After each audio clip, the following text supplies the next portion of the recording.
Railway લાઇનને અડીને આવેલા ઝૂંપડાઓનું ડિમોલિશન શરૂ થાય તે પહેલા ઝૂંપડાવાસીઓને વૈકલ્પિક જગ્યા આપવાની સાથે તાપી નદીમાં ઠાલવાતા કેમિકલયુક્ત ગંદા પાણીને રોકી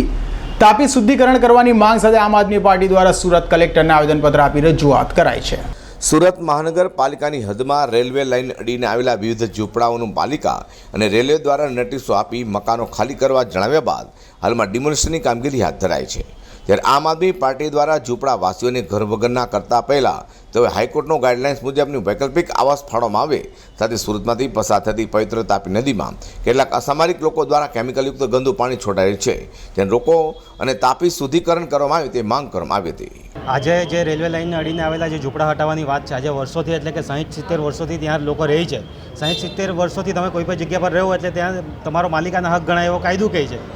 અને હાઈકોર્ટે એમને ઓર્ડર કર્યો કે ત્યાંથી તમે ખસી જાઓ, પણ 2014માં જ એ જ હાઈકોર્ટે એમને વૈકલ્પિક જગ્યા આપવાની વાત કરી હતી। બરાબર, 2016માં પણ એમને વાત કરી હતી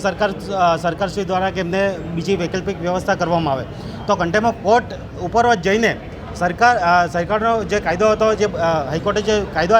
ચુકાદો આપ્યો હતો એને બદલીને ડાયરેક્ટ હાઈકોર્ટે પાછી એને ફરીને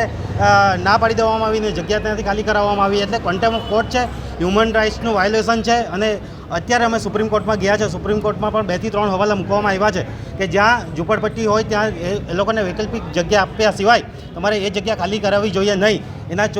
હવાલાઓ આપીને અમે સુપ્રીમ કોર્ટમાં PL દાખલ કરી છે અને અમે ત્યાંથી જીતશું એવી અમને આશા છે। સુરત મનપા અને રેલવે દ્વારા હાલમાં રેલવેને અડીને આવેલા ઝૂંપડાઓનું ડિમોલિશન શરૂ કરાયું હતું, જોકે સુપ્રીમ કોર્ટે સ્ટે આપ્યો હતો, જેથી ઝૂંપડાવાસીઓને વૈકલ્પિક જગ્યા આપવાની માંગ કરાઈ છે। અને તાપી નદીમાં કેમિકલયુક્ત ગંદુ પાણી છોડાતું હોય જેથી માછલાઓના મોત થયા હોય, જેને લઈને પણ આપ દ્વારા રજૂઆત કરવામાં આવી હતી।